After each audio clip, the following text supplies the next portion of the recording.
Hi.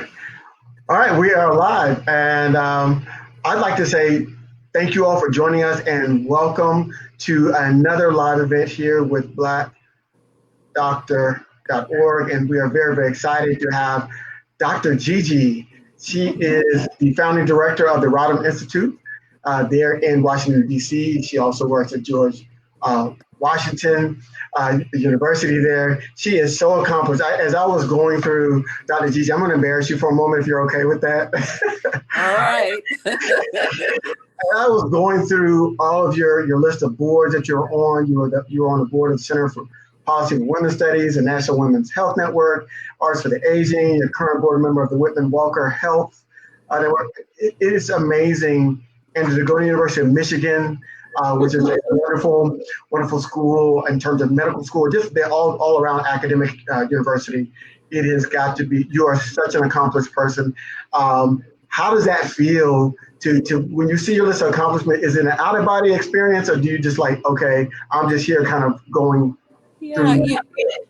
the way that I was raised is that I don't want to say it's not a big deal because I put in the work, but my parents are both activists. And so this is something that was sort of mother's milk to be engaged with the community. So you look, they say don't believe the hype. I certainly don't believe the hype. I mean, thank you for the compliment, but that's about me. That's not who I am, if that makes sense. It does. It makes perfect sense because as I was preparing for this, I saw a quote that you had attributed to your father. And that quote I have it written here says, "You have to hold two simultaneous truths in your hands. One, that you're the most important person in the world, and two, that you're one of billions." And I thought that was Wasn't that something? that was I powerful. actually found out recently that that was my great grandfather. It was my dad's grandfather that told him that. So who knows? I'm of Egyptian heritage. Things can go back thousands of years, and Yes, really, yes, the reality is that these sort of African wisdoms or other cultures and other civilizations, these are true. When you think about what our ancestors have said and, if we just follow those guidelines, I think we'll be in a lot better shape, right? absolutely, absolutely. That's what I was like when I read that. I was like, that is so powerful, and that's so true because you do have to treat yourself as important because that leads to self-care and making sure. And while we're here on this live feed is talking about self-care, but also recognize that the modest piece of that is that you're one of billions of people that should be treating themselves in that same way. Exactly. And also not to take yourself too seriously, and that we all think of ourselves as special. But I like to say there are tens of thousands, if not millions, just like me. I just had the opportunity given to me, which is the difference. Absolutely. So let's get into the kind of the meat of our conversation here. And um, I learned that you recently have been diagnosed with kidney cancer. Can you That's tell us a little right. bit more about that? Sure. So I have to take you back 15 years ago because I actually had breast cancer 15 years ago. Okay. And it was sizable. I found the lump in my breast, and I was going through a divorce at the time. Oh, wow. And I remember when I felt the lump, I said, "Is this what it is? What I think it is?" And I remember because it was Easter Sunday, and part of me I didn't say anything to my family. I'm like, oh, so, but Monday I called my colleague. That's the whole advantage of being in a healthcare system and a doctor. So I used that privilege of being a Mhm. doctor, and it was breast cancer. And I had the surgery and started chemotherapy right away. So I lost all my hair. At Um, that time, that's 15 years ago, so I was 45. For me, it was important that I work through the whole thing. okay. It just helped me stay distracted from myself. Actually, I would be at work, everything's fine, and the moment I got home is when I sort of felt the side effects. But when I was home at work, focusing on other people, I really didn't feel anything. And then I went for surgery, reconstructive surgery, and believe it or not, my surgery lasted 30 hours. Oh, wow. So this time around, I was having blood in my urine, not Okay. just a little bit, but blood with clots. And I Mhm. actually called my doctor, and my doctor, I talked to the urologist and my own primary care doctor. I'm like, well, maybe it's an infection. I knew because I had had cancer. This is not an infection, right? Right. Long story short, found out that it was cancer. And it was cancer. I mean, and I'm lucky, even though it's a large tumor, it's just in the kidneys. It has not spread beyond the kidneys. Okay. So I've already gotten 2 chemos. I've got my third one this Friday. I'll be getting a total of 8 chemos, the last one being September 11th.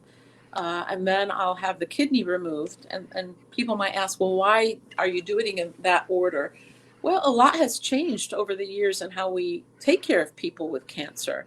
It Okay. used to be we do the surgery first and then give the chemo. Now it's the chemo first and then the surgery. And in my particular case, because I'm getting some strong chemo, which actually the kidney helps clear, my doctors decided that it would be important that I have 2 kidneys functioning that could handle the chemo, and then remove the kidney, and then I will get immunotherapy. So that's what's gonna happen. I see this as the immunotherapy is really my insurance policy to prevent the cancer from coming back. But I also, when I talk to my doctor, the oncologist, and he's a uro-oncologist, so an oncologist who specializes in kidney cancers, I assumed that the reason I developed this cancer is because of the previous chemo that I got. Okay. He said no. He said no. He said you probably have a genetic mutation which affects one of the growth factors that mediates all kinds of cell growth.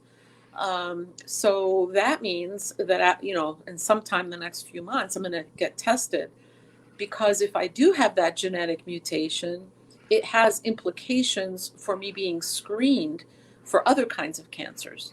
So, Okay. for example, because I had the breast cancer, I'm on an every 5 year colon cancer screening. Okay. So we'll have to just wait and see what I have. Well, yeah, you answered a lot there because I had my first question was how did you find out about it, and so that you answered that in terms of being able to screen yourself, and I think that's important for our viewers to recognize that there's a two-way street. If you're going to your regular checkups, sometimes these things get caught when you're doing your regular physicals and checkups, but sometimes you have to most often you have to monitor what's going on with your own body. You have to recognize, hey, something is not right. I don't feel right. There's something in my urine. There's pain somewhere that's not going away, and then seek some advice with regards to those things moving forward. So I think that's really kind of a good understanding for our viewers. Absolutely. And when we look at women in particular, because women have so many roles and responsibilities, and oftentimes women were the last on our list, especially if we've got kids or grandkids or parents to take care of. And so what you'll find is that women may have symptoms, but because they wanted to make sure everybody's taken care of first, they actually delay going to the doctor. Right. And so while I understand the reasoning behind that, I think that that's really important that you don't delay, because early diagnosis is important, but even better, screening to catch things before they even develop is the best. Absolutely, absolutely. So, as a medical professional for a number of years, you've probably had to deliver your share of kind of poor diagnoses to your patients.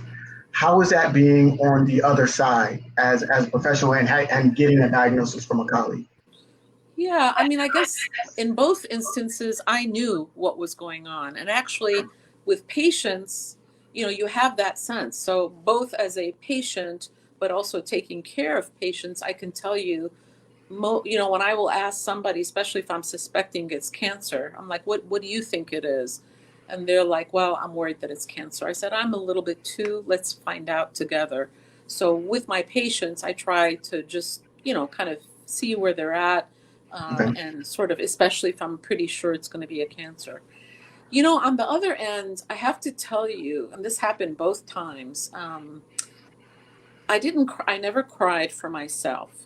Okay. When I cried was thinking about having to tell my parents, Oh, okay. because, all of us, nobody wants to see their child sick. And I'm going to be, as I said, I'm 60 and my parents are 85 and 79. I'm still their baby. It doesn't matter how old I am. And actually, one of the most kind of heartbreaking things that my dad said to me both times is why I should have gotten it. I'm Mm, like, why should you get it? Why should anybody get it? Nobody should get it.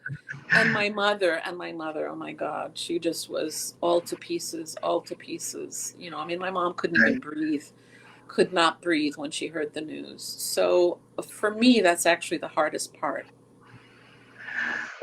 That's I think as a parent you always want to stand in the gap for your children and protect them from anything, no matter, my mother tells me that all the time, that no matter how old I get, I'm still her child, and so she still wants to Of protect me and course, and all of those things. of course. So in your treatment, do you think that patients should be encouraged to seek another opinion when if they have a prognosis or a poor prognosis, or should they seek additional information about their condition?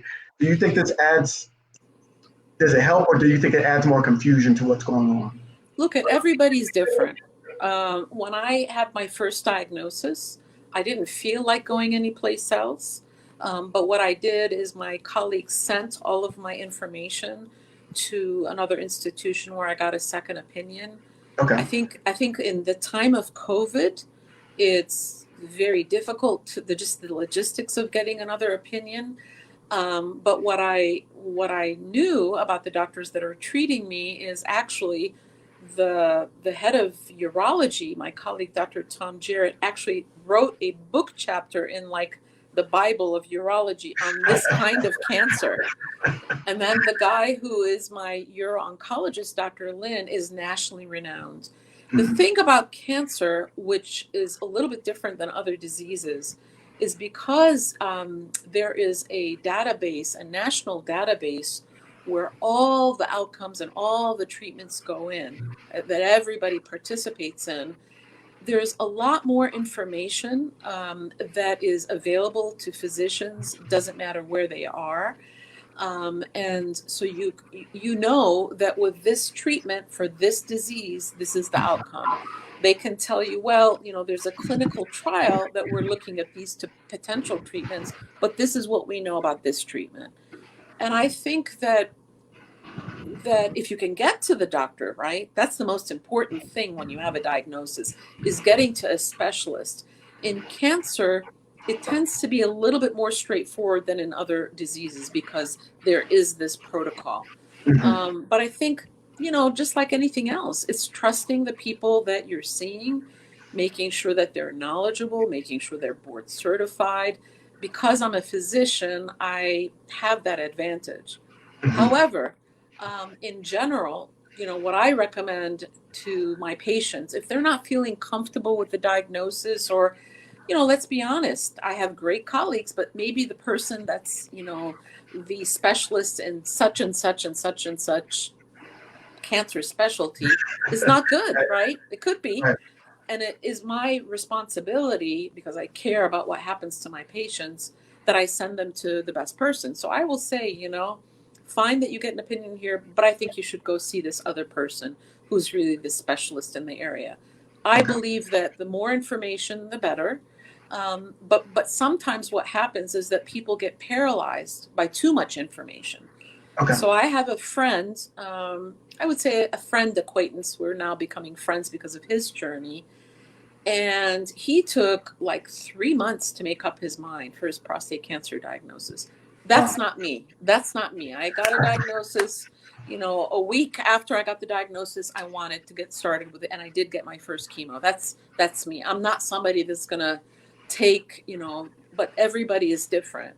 Right. And you've got to feel comfortable with your plan. What works for me might not work for, somebody else. Makes sense. So this is kind of a question for everybody. Like a diagnosis like cancer typically can cause some sort of kind of existential crises. And for those that are watching us, existential crisis is really kind of thinking about your own mortality. Um, how are you dealing with that, or did you have that moment where you thought about your own mortality, and how did you deal with it? Well, I mean, with what I call the two pandemics, right? The 400 plus year pandemic of racism and COVID, I was already kind of having those, what's this about? When will Right. this horrible, racism and the cruelty and obscenity and shamefulness of racism, when is it going to end? Why do people have to suffer? And then, Mm. of course, COVID. And I worked in the hospital actually for a week taking care of COVID patients. Oh For wow. us here in DC, it was the peak was in May. So, yeah, I mean, I think also because of my age and my folks' age, I tend to think about these issues. But I've tried to lead my life in such a way that I don't want to die anytime soon. Right. But God forbid, there is really nothing that I say I wish I could have, whatever. I mean, I think that's the importance of living a life that you are content and comfortable with. So no, I would say that the country's events are actually putting me much more in that kind of pensive, reflective. Because I'm worried. I mean, I'm worried. I mean, this is soul threatening. I mean, the Yeah. humiliation of this individual, but not just him, because it's not one individual. It is Right. the whole system, the administration and the whole system. I mean, it is cruel. I mean, the cruelty of this, the Mm. humiliation, people dying unnecessarily. I mean, all of that to me is maybe that's how I deal with things. I look at Yeah. something outside of myself and not me. So what is the climate like there in DC? Oh man, we're in the epicenter in cuckoo Right. land over here. All I can say is, I mean, we're not Chocolate City technically anymore. When I moved here in 1985, we were Chocolate City 78%. Now we're 46%. I Wow. just thank God that I'm in a chocolate city, Okay. because and it's actually overwhelmingly Democratic. I think the few Republicans that live here do like this. They don't want to be identified. So that, I mean, I feel safe from the standpoint. I mean, the police, for example, mostly Black police. I mean, I feel comfort in that. When I drive over to Virginia, that's another story. I've been stopped there. I get scared. I've always been scared of driving to Virginia, quite frankly. And I'm not even talking about in the deep Virginia. I'm just talking about over the border. I don't feel that way in Maryland. The atmosphere is strange because, across the city, where I live, is in Ward 3. It's beautiful. I'm looking outside of my window. Um, People are all wearing masks, but it doesn't look like people's lives are really disrupted. Other parts of the city, a lot of young people, you would never think that there's anything going on because they're just hanging out and so forth. So it feels surreal, especially in the summertime. I think the political climate, you can really feel it. And people who have come here and then, from other places or, left say, oh my God, there's a lot of tension. Okay. There's a Right. lot of tension. You can feel it. Wow. Wow. So, as an advocate for women and obviously for persons of color, um, there's a level of distrust that we generally have for the Of medical course. community. How can someone dealing with the difficult diagnosis also overcome that distrust and skepticism when it comes to engaging and being able to seek appropriate treatment? Yeah, so what I say is that there are historical and ongoing reasons for that distrust. I mean, there are Yes. legitimate reasons. Yes. So I never try to talk anybody out of being distrustful because, people are right. And sadly, we have the statistics to show the inferior care and the inferior outcomes that Black people and Brown people have, right? So what I say is go to a doctor that you feel comfortable with. I mean, BDO is a platform to be able to find Black doctors, right? Yes, it is. And so that's one thing. I'm of course I'm partial to academic institutions because they've got sort of the latest. They usually have the latest and the most up to date information. But at the end of the day, it really is about that trust and comfort that you have with the individual. So I Mhm. would talk to, your friends, your family. Who did you see? Oh, I heard that Aunt, Bertha had a diagnosis. Did she like her doctor? Did she not? How was the care? Because there's so many aspects of the care. I think my doctors are great, but the people that really take care of me are the nurses, Yeah. right? Yes. And I love the nurses. I mean, I think that the nurses are really angels on this earth, right? They do all the work, and the doctors get all the credit, which is not fair. But the nursing staff, what does the place feel like? Like, do I walk in, and by the time I go see the doctor, I'm aggravated? Well, that's not good, Or do I feel like from the moment that I check in, that I'm being treated in a respectful, kind, way? So it's the whole package. But again, this is I what I tell people is this: it is very important that you feel comfortable with the team that's taking care of you. Think Right. about it. When we were able to go shopping for clothes or shopping for a car, how many different places did we go to get the perfect outfit or the car or whatever? Right? No, I'm serious. Yeah. And, for me, my hair, I don't know if I'm going to still have it, but my hair is very important. So, having a hairdresser is like she's worth her weight in gold, Miss Janice, that does my hair. I mean, that's very important. So I would say let's sort of give the same attention to things like that, which are important, that we do to our health. And the other thing is, if we find out that it's not a good match, it's important for you to find somebody else. I Right. can't tell you how many times people will say, "Oh, I knew he wasn't good or she wasn't good, but I didn't want to hurt their feelings." It's not about hurting anybody's feelings. This is your own health. Yes. So, Oh, very, very good. So I guess, what do you think are some good ways for people to overcome it, that just talking with friends, seeking other advice, trying to maybe posting something on social media that says, hey, does anybody know a good oncologist? I mean, that's yeah, hard, but yeah. Well, actually, sometimes we have to be careful, obviously, with social media or online. But having said that, the online ratings are actually pretty good because if somebody's really obnoxious, they will tend to get bad ratings. I mean, it's not bad. It's not 100%. right, I would say BDO. I mean, that's a great platform. Very important.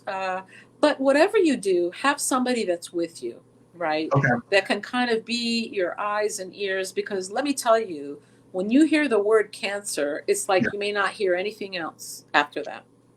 And actually, when you look at what people retain, it's estimated that in general, people, I mean, doctors, we talk a lot at people.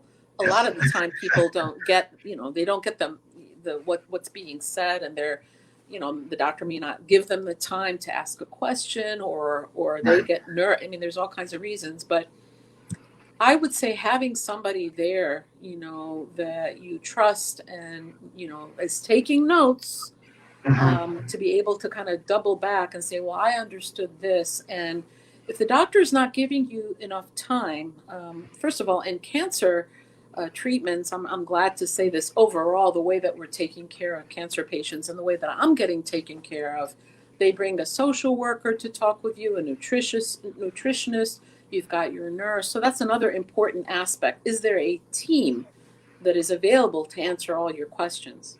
right. Excellent point. So, when you're talking about going through this treatment, and that's great that they've got nutritionists and social workers to really kind of help deal with that. How are you dealing with it personally? I know now you've started your chemo, you've gone through it before with their breast cancer, so there's some familiarity there. I've heard so many stories about the hair loss and the vomiting and all these things. How are you dealing with it, and what advice would you give to somebody to help them kind of prepare for that process if they just got a diagnosis? Yeah. Well, I may be different, but actually studies show that if you kind of you have to obviously deal with the diagnosis by getting the treatment, right? Hmm. But if you are, how do I say that so that it doesn't get misunderstood? Like, I know that I have cancer, but I also know that, okay, it's going to be dealt with in trees. So I conduct myself like I would any other time. Okay. So my doctor wanted to give me this whole packet of side effects with the chemo. I'm like, no, no, I don't, I don't need to read that because I mean, if I develop a side effect, I'll let you know. I said, just tell me the like top one or two that I should be looking with. I know the nausea, I know the obviously, which I hate, the nausea and vomiting. I know that, the hair loss, of course, but is there something specific? Because I'm getting cisplatin. And he said, yes, you got to watch for hearing loss. I said, okay, good. That's it. Because I'm not one of these people that looks up everything. I don't. Okay. For me, I don't like to do that. But yeah, I would say that the nausea can get bad. What happens is that the day of the chemo, they give you something to help you that's long lasting. And I get my chemo on Friday. I Okay. would say by about Sunday or Monday, I start not feeling good in terms of the nausea. Okay. And I tried the medicines that my doctor prescribed, but I was having, side effects. So I actually enrolled in the medical marijuana program. Okay. And one of my colleagues is actually about to write a book. He looked at all the literature, medical literature, what the evidence was. And let me tell you, I tried it and it is so much better. I also Okay. I was having trouble getting up and feeling really sick. I was able to sleep 10 hours. So Mm. uh, I learned a lot from my colleague about medical marijuana. There's all kinds of different, rules and so forth. And you have to make sure that you have somebody that's giving you the prescription that knows what they're doing and you're getting it from a dispensary. But for me personally, it's made a difference. And I used to prescribe. I didn't prescribe it because I don't have the, what do you call it, the credentials, but I send people to get that all the time. Oh wow. I did not expect that, but I, Why? no, I just because there's such a kind of a fight about the whole medical marijuana, and it's starting to get some pick up some steam in terms of like just layman's terms. And marijuana for so long until fairly recently has always had a stigma associated with it, and we know social Well, and criminal. Ellis, I got to stop you because I went to University of Michigan in the mid 70s. I'm just going to stop there, okay? No, I We mean, know it's always been around. in all seriousness, though, you know, the medical community, and it's great that doctors, are learning about that because just like with any other medication, there's side effects, there's things that can be helpful and maybe not. I mean, and so why not research it? And there are some very compelling evidence in terms of what I mean. If you can't take, I mean, I took the medicine that my doctor prescribed. I had the worst headache. So you're Okay. basically choosing between a headache and nausea. I mean, All so right. yeah. No, that makes perfect sense. Circling back to your days in Michigan, especially in the 70s, how was that being both a person of color and female in medical school during that time? Yeah. Well, I have to tell you, now I started medical school in 1981. Okay. That was at the heyday of Black physicians that were in medical school. Do you know that I had more Black male colleagues than I did Black female colleagues? Oh We had wow. about, out of a class of 160, there were about 25 of us. Can you believe that? And they were mostly men. And now they're, orthopedic surgeons, they're emergency Yes. medicine, they're ENT, they're cardiologists, surgeons. And remember, University of Michigan was where, I can't remember which Republican went after them to change their affirmative action, right? Yes. Yes. So for me, we had the Black Medical Students Association. So we actually went a week ahead of time and we got kind of like an orientation. Right. I was paired with Dr. Gabby Virgo, who is actually practicing here as a pediatrician in Silver Spring. So to have that kind of support and mentorship, and then my one of my most beloved mentors was actually the head of he was, I can't remember exactly what his title was, Dr. Ralph Gibson, God rest his soul. And he looked out, he was African American, and he was looking out for those of us of color to make sure, you know, when we did well, he would say, good job. When we needed help, he'd say, you need help. And the person that I was actually interviewed by was a god that I now know, Dr. O.T. Randall. He's one of the people that actually described and understood hypertension. Right. And it was Dr. Randall's mission to get as many, you know, students of color, specifically of African descent, admitted. And let me tell you, it made a difference. And it does make a difference. Now, when we look at how many Black male medical students are in medical school today, we're talking in the 3 to 4%. I mean, it's pathetic. Right. That's tough. What you're describing there is an advocate. Like there was an advocate there for you on campus. There was an advocate there trying to recruit and get, you know, candidates of color through medical school. And so, you know, not saying that they don't exist now, but it just, with the numbers dropping off there, what do you attribute that to? Do you think there's just kind of a disinterest?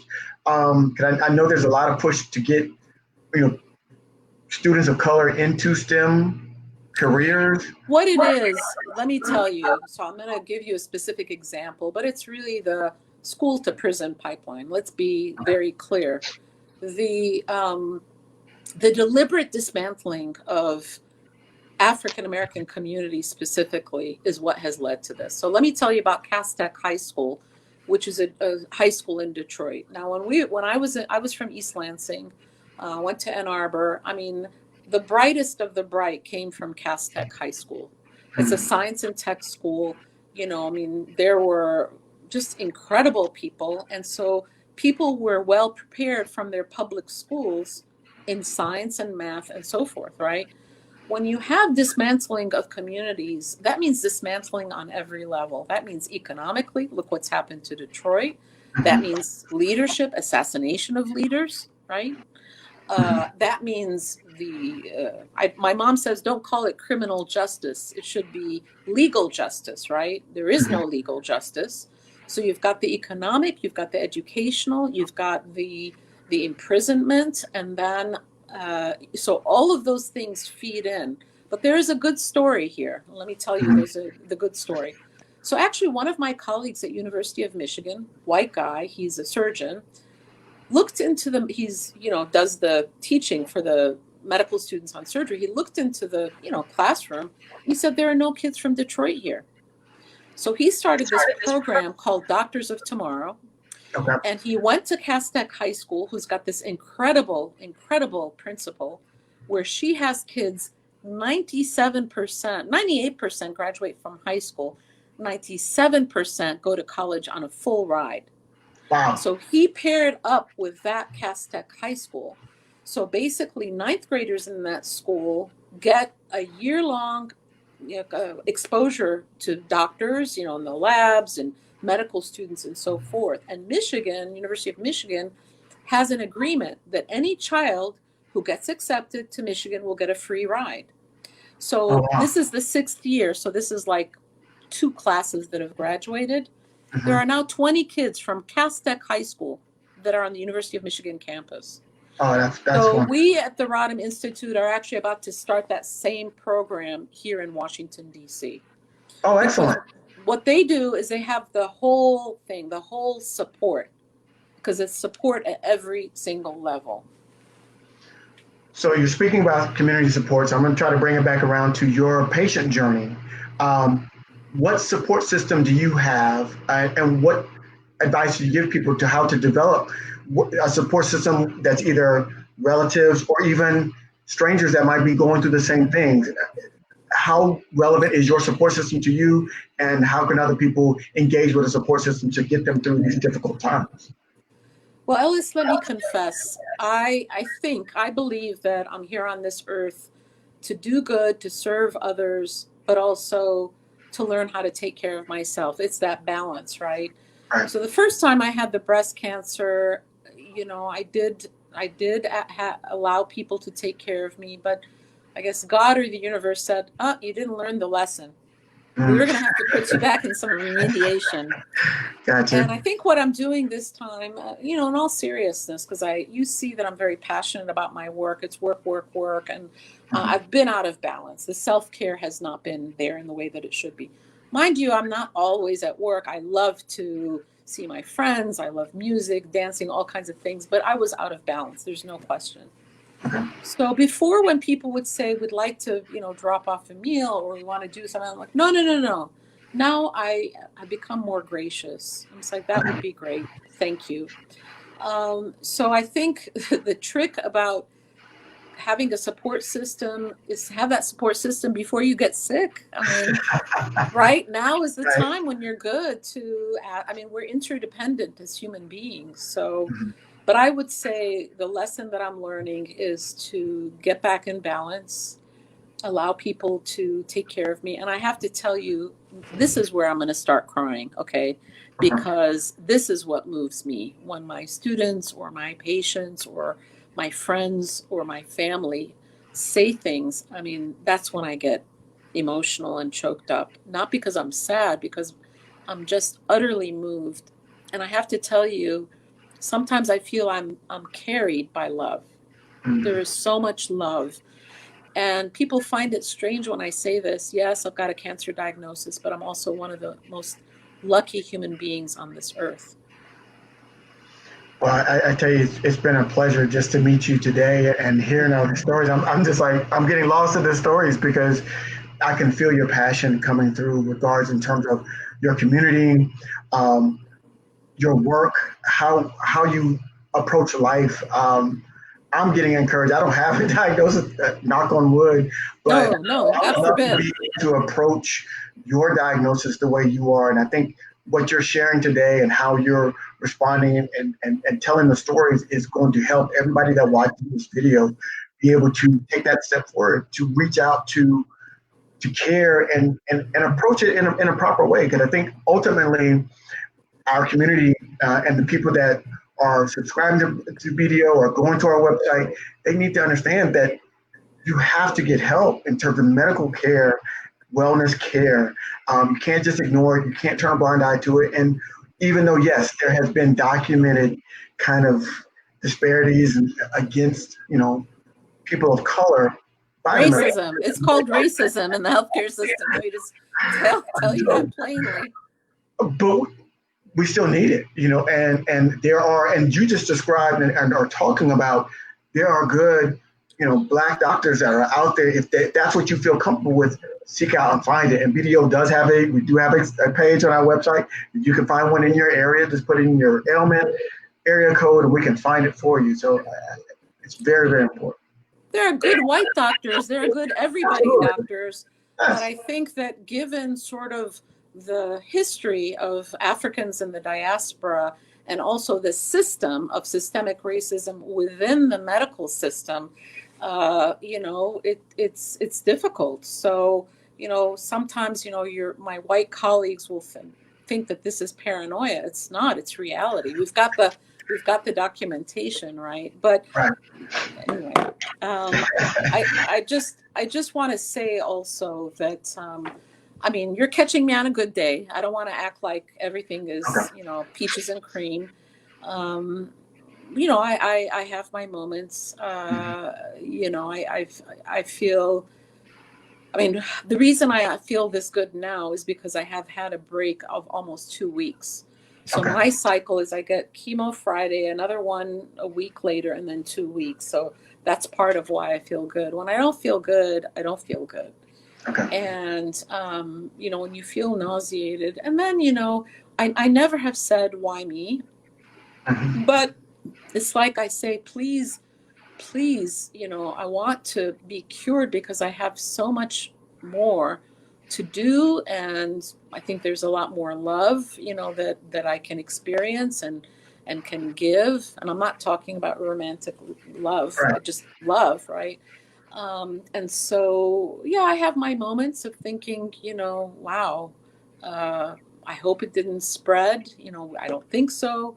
What if this doesn't work? And then I kind of say, no, it's going to work. I try to self-talk, but no, I've got my moments. Okay. I've got Well, my moments. that's good. I mean, that's good to admit that and to share that, Of course. understanding that yeah, there's going to be ups and downs with any type of illness. It's not going to be all great, and but the attitude, I think that's really the best thing that Yeah. I can take away from this today is that it's how you approach it and the attitude that you have will determine the course of the treatment.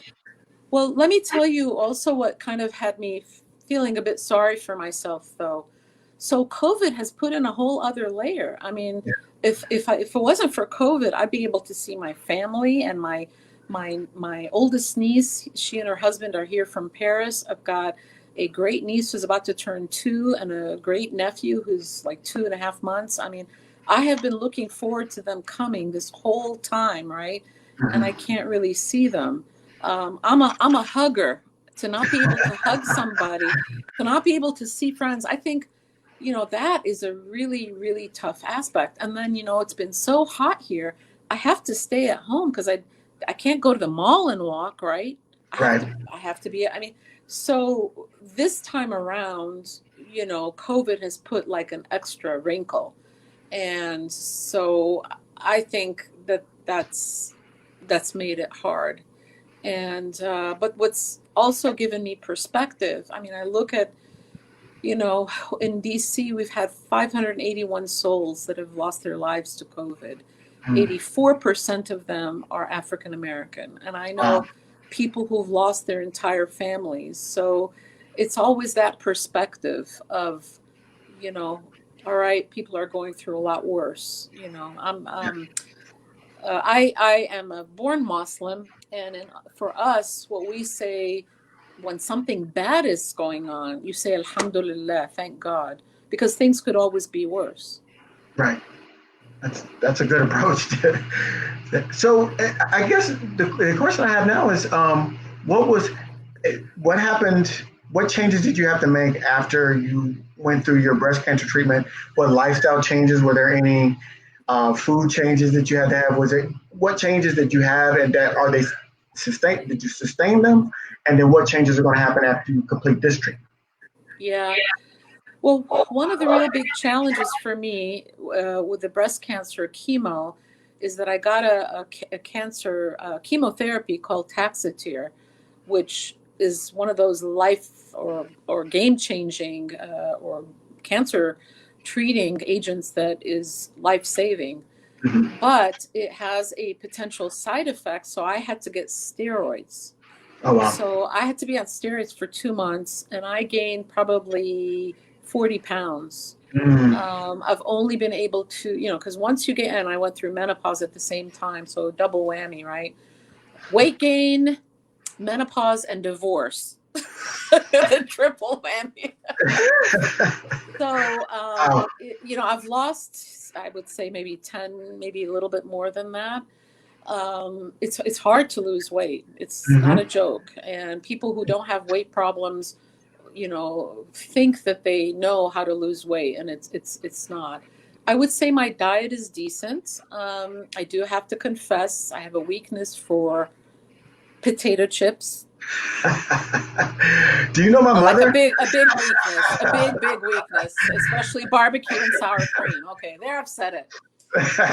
But what I actually, I'm usually very active. I ran a Marine Corps marathon. It's the only marathon I'm Wow. going to run. I love dancing and running and all that. But I kind of slipped back into some, just like all of us, you make changes and you slip back. But actually, this last, I would say, year, my diet has been very good. And so I still need to lose weight. What I do with the potato chips is I buy those things that have many small bags, and I keep them in Yes. the trunk. I hide them. I put them in the trunk. Because it takes effort, so that way I can only have like one bag, right? A small 150 calorie bag. But yeah, I need to learn more about what the genetic mutation is, this growth factor. Okay. I think I need to do better in terms of my fat intake. My parents are right around the corner in the apartment right across the hallway from me. So Mm, of course my mom has been making a lot of nutritious foods. And I've been, drinking my watermelon juice. That's one of the things that I can tolerate, and lemonade, because, when you're going through chemo, foods that you think you love, you can't even taste. And sometimes when people bring food, they'll bring a whole bunch. I'm like, just bring a little, because it may be that I won't be able to eat it because it'll right. taste funny to me. And like my brother went out and bought all these juices, with ginger and whatever. I mean, he bought like huge bottles. And I felt so bad because I tasted them and I couldn't. Mm. So I got all this stuff, and I'm sure it was very expensive. And it's like, but going back to your question, I see my doctor regularly. The last time I went for my physical was in November. I was up to date with all of my care. Right. But I do need to do better on my diet. Sleep, I'm good. Mood, I'm good. But my diet, I need to do better. Is this Okay. a true is this a true confessions thing or what? Well, we're having a heart to heart here We in front are. of all the people that are watching us. Well, But look at, no, if I can help somebody, that's my goal. If I can help one person either to not feel alone in this cancer journey, or, for a family member, or anything, then my time will have been worth it. And it already is, because I'm talking to you, Mr. Ellis. oh, flattery will get you everywhere. So, no, I think it's important to see the real, because people feel like you have to be. Sometimes you feel like you have to be perfect, especially when you're talking about treatment. And there is this kind of ebb and flow that can happen. Perfection doesn't exist. We can, I tell my children, perfection doesn't exist, but we can always try. We can continue to try to be the best person that we can be. And in terms of your patient care, I guess the question that I have is, what advice do you have for someone that might be going through this, might be at the beginning of it, might be going to the end of it, in terms of how they can rebound and continue to live their best life going forward or going through this? Well, I think that we are now living in a society where the facade, whether it's on Instagram or social media, that people have this whole facade, which is not reality. And so people sometimes feel a great deal of pressure to say or act like they're feeling better. Yeah. So then they feel. This is what I say. I read this really great book that I would suggest. It's and I'm not getting any money from it. I don't have any disclosures to anything like that. Any interest to disclose. It's called The Four Agreements, and it Okay. was written by this guy. His name is Miguel Ruiz, and basically it's from the Mexican Toltec tradition. But one of the agreements in there is to do your best. But your best is different depending on the circumstances. So, my best on the day that I get chemo, or when I'm going through this chemo, or when I'm going through a divorce, or when, we're going through COVID and pandemics of racism, is going to be very different than if, it was, I don't know, next spring or maybe last spring, if I've just come back from a vacation. So, I think that, when people are going through a hard time, this is what I always tell my patients. It's like the core of your existence is exposed, right? All that buffer that you have has been stripped away. So Right. you've got to be really tender and gentle with that inner core of yourself. Don't say negative things about yourself, because guess what? You're listening. I remember somebody that I said something like, somebody was saying something negative about themselves, and this other woman said, your girlfriend's listening. And she said, what girlfriend? She said, you're listening to what you're saying about yourself. Right. So I would say, take it easy. If you have a good day, great. If you don't, then don't beat yourself up on it. We're all doing our best. And I would say, that's the one great thing about getting older, is that when you get older, you figure, Everybody's got their something. Everybody has their something. So there's no sense in putting all this effort to present something. It's like, you know, it's okay. And then there becomes a certain acceptance of self and others that I think is so important. Wow, absolutely. I put the name of the book in the chat room on chat so people can look that book up and find it for themselves and read it for themselves. I think it's important that when we get those types of advice, follow up on it. And people always they hear and they go, what did she say? What did she say? And I was like, okay, let me put it in here so people can read it. So it's called the Four Agreements. Correct, folks. So that is exciting. I'm looking forward. I'm gonna pick up that book myself. Um, so as we're wrapping and coming up to the end of our time here, talk about the work you're doing at the Rodham Institute. I'd really like to listeners to hear some about what y'all are doing there. Some of the great Mr. Ellis, I thought you'd never ask. I say the best for last. Come on now. That's what I'm doing. The Rodham Institute is something that is my pride and joy. I established it 7 years ago when I just was so disgusted about the fact that we're in Washington, D.C., and yet we're number one per capita in the country in HIV, cancer deaths, and end-stage kidney disease. And that doesn't even tell the story. You know, we've got 8 wards here in D.C. In Ward 8, our HIV rate is the same as Namibia, and our infant mortality rate is the same as El Salvador and Cambodia. Mm. And you know that we pay taxes, but we don't have representation.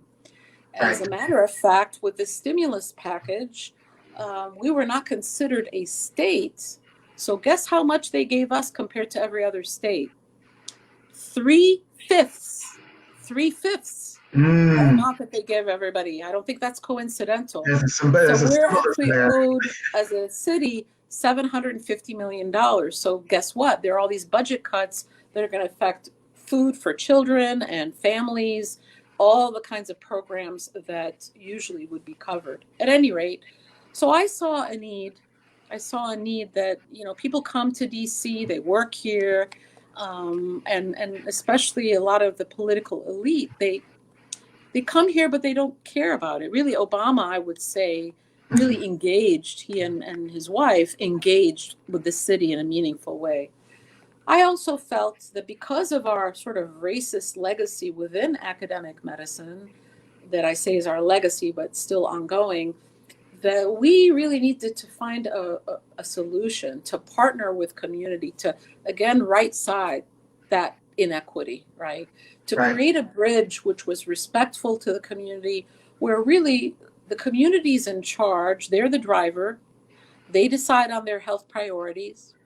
We are just there to help them realize it in whatever way that we can. So workforce, I already told you about, community connections and collaborations, as well as the education of everybody that works in the healthcare system about what health equity is, what social determinants of health are, and we are very focused on action and what to do. I mean, because I remember the very first time that we had our summit, I said, I don't want to study or research inequities anymore because we know that they're worse. Okay, so what? What are we going to do about it? We can study breast cancer in Black women versus white women, worse. Diabetes in Blacks versus worse. Take whatever thing. I mean, it could be 40% versus 30%. Who cares? What are you going to do about it? So I've been very proud of our institute and the staff. They've been awesome. Ms. Christina Williams has helped get 2,000 meals in produce boxes to people, 2,000 handmade masks. Now, we're a very small organization, and there are people that are doing a lot more. But what we're doing is distributing them to families, to seniors, actually to even correctional facilities, because even though the correctional facilities may make the masks, they don't have access to the masks. Wow. And then Ms. Ashanti Carter, who is the programs manager, we've had about 36 webinars with our various partners, faith-based and non-faith-based. And then finally, Ms. Tracy Bass, who actually established the Health Education Leadership Program. So right now is when our middle and high school kids are getting now, of course, online boot camp. Right. Everything's now online and Zoom calls and Facebook Lives, but it's been great. I think, and the fact that many people have used technology to stay connected, and I think I would have been really, really disappointed if people didn't do that. Well, but you know what? We have a problem here in DC. There's a great digital divide, and Mm, actually, the telehealth and the teleeducation, the divide has actually gotten even more given what's happening. So actually, we are in conversations right now with Microsoft, and also I was on the Reopen DC task force that the mayor put together. She hopefully, we're keeping our fingers crossed, will allow for free internet through the whole city. oh But wow. even if that were the case, there are some people that don't have computers or may not know how to use them. So that's one of the roles that the Rodham Institute will go, because our kids are falling way behind in their schools. And as great as this technology is, especially for taking care of patients in COVID, there are a lot of people that don't have it. Absolutely. Well, yeah, we noticed the disparities and in terms of some school systems not being able to return and how much of a deficit that could be to their population versus other school systems that even though they're not returning, their student population has Of access to course. and can still continue their education without the need of being in the classroom. And so that is a huge, huge kind of difference. So thank you for what you're doing there. I've been reading and prepping and trying to do all this stuff to get ready to talk to you, and and you keep blowing my mind with what you're doing and how you're doing it. So I'm just so very, very happy you took the time and you reached out and sat down with us. Thank you. And I'm sure that everybody that has watched it, that you blessed with your stories and your encouragement and your strength tonight in terms of being able to talk about your journey. And we're going to talk again about this Yes. and how you're going. And so I'm glad I got you on a good day. Um, And also, I don't know if I'm going to lose my hair, but at least you got one look with my hair, because I've got a very pretty shaped head, and I look okay. pretty good without hair. Okay. So how does that work? 'Cause, like I thought it was automatic that you lose the hair because and you can have a you're the medical professional here. Um, it's my understanding that chemo kills the rapidly multiplying cells. And that's why It you lose does. your hair. Okay, so I did Does. pay attention in biology. So some of the chemos, and I don't know why. I should probably look that up so I can give you a better answer. But some chemotherapies tend to not affect the hair. I don't know why. And the one that I'm on is kind of like a 50-50 thing. But, you know, um, uh, look, as I said, I'm of Egyptian heritage. Hair is everything to me, and I think just about every African woman. But I don't know if you know this. If you look at the temples, all those wigs, the the cornrows and the braid, that's all Egyptian, by the way. All of that. Yeah. Oh If you wow. just look up wigs, ancient Egyptian wigs, you're like, wow. But also, what they did is they actually used to shave their heads and then just put the wig. So I felt like I was just going back to my roots when I when I had the chemo. I don't know if I'm going to actually wear a wig this time. I Okay. might not, especially in the summertime, and I might just I might just be like you, Mr. Ellis. Yeah,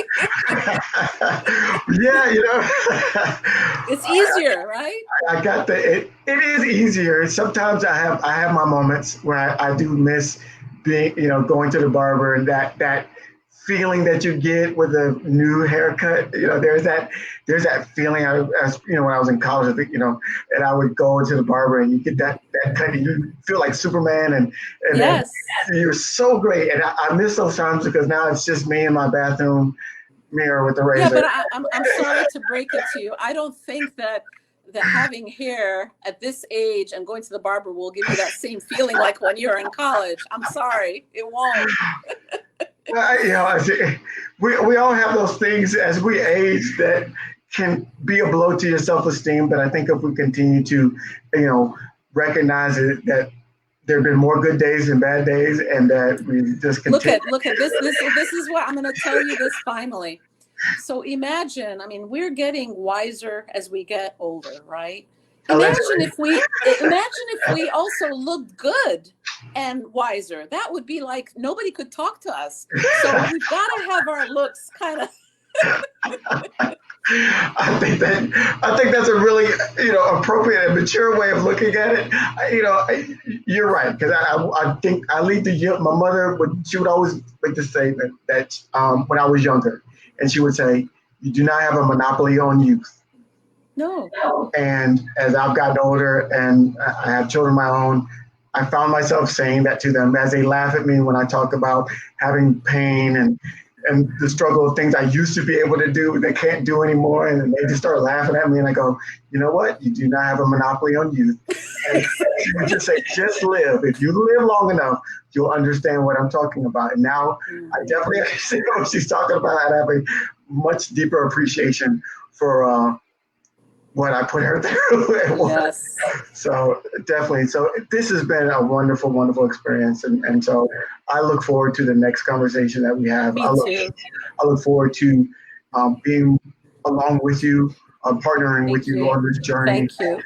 And you're such a wonderful person, and that's coming tonight. And so I look forward to speaking with you again. Thank you so much for joining. It's been my pleasure. Thank you. Take care. Bye-bye. Bye. Y'all take care. Okay. Bye-bye.